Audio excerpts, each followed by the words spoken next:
જેઠો કે મને જોર ના પડે પરબારું પતી જાય હાલવો મેલવો કઈ ને ગુરુ મહારાજ 84 તૂટી જાય હોય હુવારો ભૂખે મારો તનની પાડી દઉં ખાલ એટલું કરતા જો મારું નામ ના મૂકે તો એને કરું હું ન્યાલ એક જગ્યાએ આવા ભજન હાલતા હતા અમારા પ્રેમીલા બા પછી હવારે તો વાતો કરવા માંડ્યા કે આમ તો હાચા હીરાનો વરસાદ થયો અમારા ઘરે હાચા હીરાનો વરસાદ થયો સંતો ભક્તો આયા અમારે તો હાચા હીરાનો વરસાદ થયો આવી વાતો કરી બાજુમાં લોભણી ડોસી કે ભાઈ લોભણી હે હાચા હીરાનો વરસાદ થયો તો ત્યાં બધા સંતો ભક્તોને બોલાવાના હરિહર હા કે આવું કરાવવાથી હાચા હીરાનો વરસાદ થાય લોભણી ડોસી આવું નરિયા વાળું કરે સારું તાણ કે વાયક આપી દો બધા સંતો ભક્તો અને બધાયને વાયક આલ્યું મોટો ભંડારાનું આયોજન કર્યું જેમ આપણે આ ઓલું આ વૈશાખી પૂનમે કરવાનું છે એવું અને ઘણી બધી સંપત્તિ અને ડોશીમાએ તો આવું વાંચ્યું ગાવ વખત ભજન સરો બાપુ સત્સંગ અને ચાલુ થયું અડધી રાત જઈ પરોડ્યું થવા આવ્યું મારું મને છેતરી નક્કી કે બાજુ વાળી મને છેતરી હીરાનો પરોડિયો થઈ ગયો પ્રભાત્યા કરીને સંતો હાલતા થઈ ગયા દોહે લમડા રોતી રોતી રોવા માંડી મારો હીરાનો વરસાદ તો ના થયો પાછી જે હે પ્રેમીલે પાછી અરે કે હજી બીજી વાર મેળાવડો કર થશે બીજી વાર બધી સંપત્તિ તું વાપરી નાખ થશે એમ બધી સંપત્તિ વાપરી નાખી છેલ્લો મેળાવડો જેમલા જીવન સાહેબ ને કીધું હતું ને આ તું કર આમ કર ડોશીને તો ત્રીજો મેળાવડો કર્યો પછી તો કઈ રહ્યું નહીં ડોશી માને પછી કઈ રહ્યું નહીં એટલે ટાઢિયો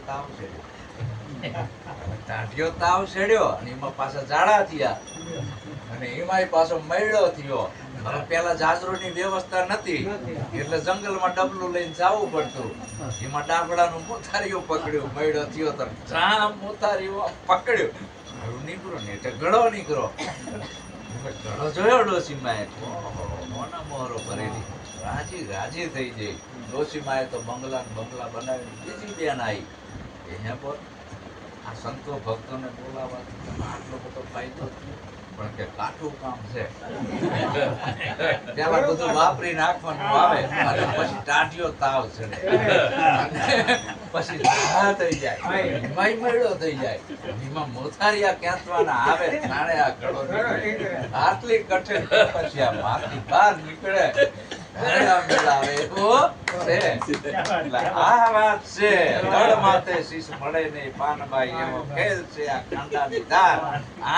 તમારું શીશ ઉતારો તો રમાડું બાવન ને બહાર નહીં મારી તો તૈયાર તો આ જો માથા હાટે મળતું હોય તો ઊઠ સવન શીશ કાટ દે મત ડગાવે મન શીતના સાથે જો તને સાહેબ મળે તો હોંગો જાણજે સબંધ ભવેર કે આ માથા હાટે જો આ માલ મળતો હોય તો કબૂલ છે આપી દીધું સાહેબ તમને માતું કબીર ये घर प्रेम का आला का घर नहीं શીશ કાઠી ભોય ધરે તબ બેઠે ઘર માઈ માથા હાટે લઈ જાવ બીજું કાઈ જોતો નથી ગોદામ ભર્યા છે પણ આ હોંપવું અને હોંપ્યા એની વૈકુંઠમાં વાગી બધા देखो हरिश्चंद्र राजा हाल्या बजारे सतवाते आ बाते इतिहासમાં તો મને જલારામ બાપા હાલ્યા અમર માં હાલ્યા સંત મોરદાસ હાલ્યા દાસી જીવણ હાલ્યા છે ને કેમ રવિ બાણ ત્રિકમ મોરા રાખી હાર માળા જો ધર્મદાસ એ જીજના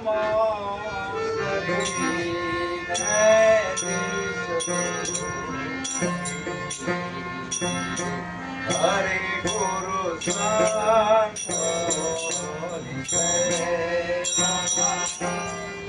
કબીરે કીધું ધર્મદાસ માગી લે માગે ઈ આપું તારા ઉપર હું ફિદા થઈ ગયો છું એમાં કાંઈ જોતું નથી આખી જિંદગી બસ જન્મ ધરીને બેસરું નહીં હરિગુરુ સંતોની સેવા બસ આગ્યું એ જ મોટું નાણું તમે મને નામનું આપી દીધું છે એનાથી મોટું એકય નાણું નથી જો આવી કુમારી એના નામ ઇતિહાસમાં ચોંટે તો આવા સદગુરુ ગોતી લેજો તો તમારું કલ્યાણ છે વાલા અને સદગુરુ તારણહાર છે એને એવો કોઈ ભાવ નથી કે આ જીવને દુઃખી કરવો તારી તૈયારી હોય તો હાલ હું તૈયાર છું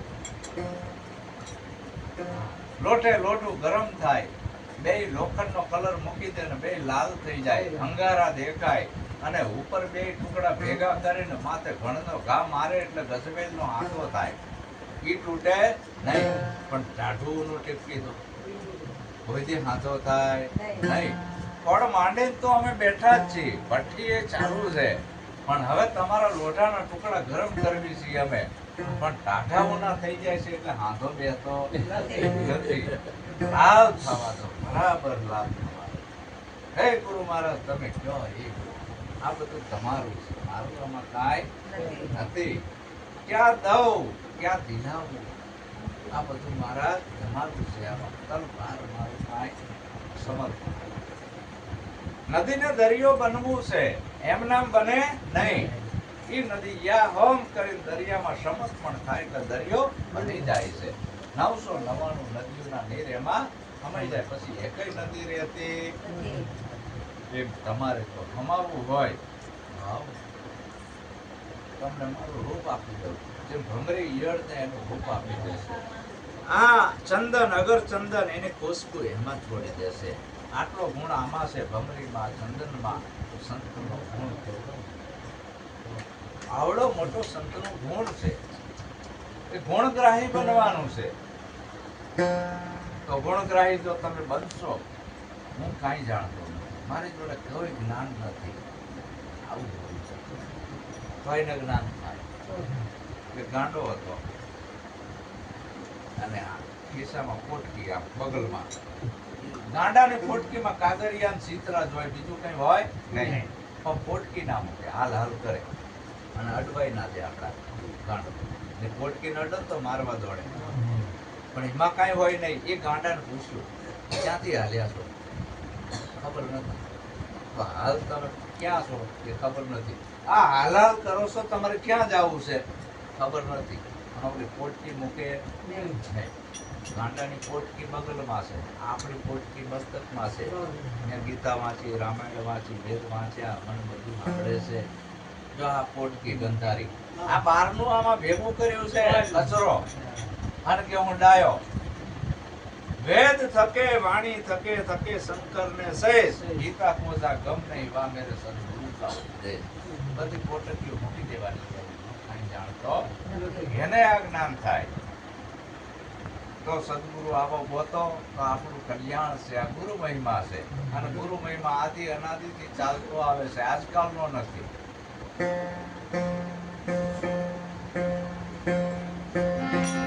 એક વાર અમૃત તોડે ઉતારે,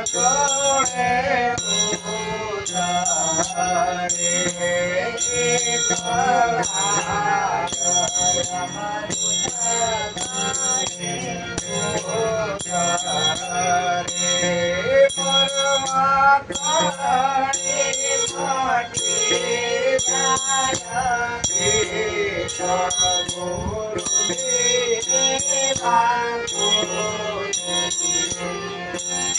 એકવાર જો અમૃત પી લે ને, ગુરુના હાથનું અમૃત જો એકવાર આ પી લે તો મરવા તાણી મટી જાય બીક.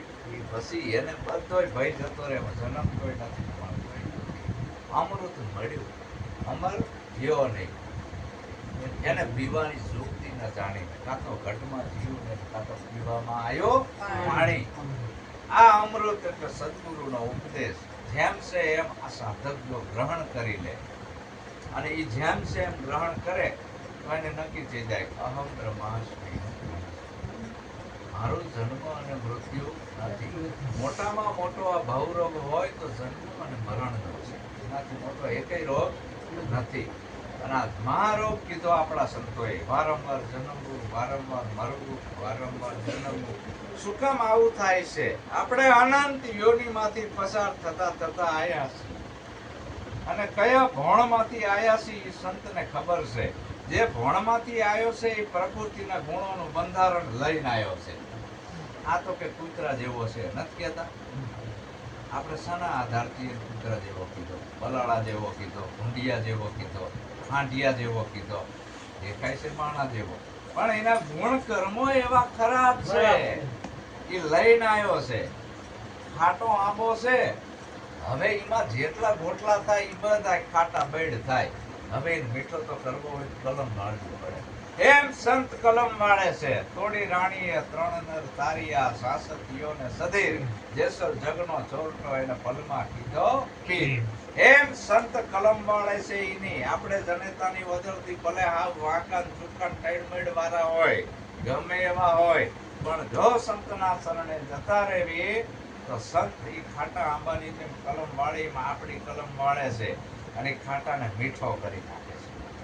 મારે ને કલમ વાળવી એટલે ખાટો આંબો મીઠો થાય. એમ સંત છે એની કલમ વાળે છે.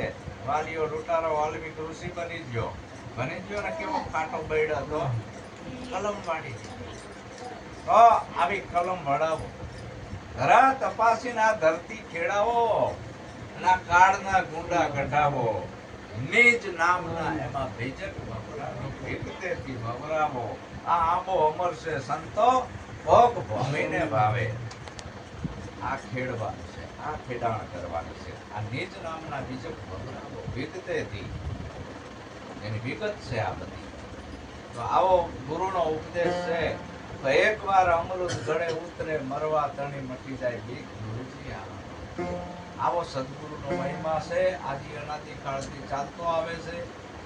આ મેં થોડુંક કીધું એટલામાં બધું આવી ગયું. ચંદન કી ટુકડી ભલી और काष्ट का भारा, संत पुरुष की घड़ी भली, मूर्ख का जन्मारा. મૂર્ખાનો આખી જિંદગીનો સત્સંગ ડૂબાડે અને સંત પુરુષ શાનમાં સમજાય જશે કે વાત આમ પડી છે. આ વાત તું સમજી લો. સંત પુરુષની ઘડી ભલી, જો આ ઘડીમાં સમજી જાય તો कल करे सो आज करी ले, आज करे सो अब, पल में प्रलय होएगा फिर करेगा कब. આનો વાયદો હોય રોકડું લેવું, રોકડું દેવું ના કરીએ ભક્તિ પહેલા વાયદાની. આજ તમે જો રોકડો છે અને કાલ ઉગાવો એમ થાય એમ નહીં, તરત. આ તો તરતની વાત. તો આવો મહિમા હરિગુરુ સંતોનો છે. મારા વાલા સંતો બધા કદાચ મારા શબ્દો દુઃખ લાગ્યું હોય તો મને માફ કરજો. બોલો સર.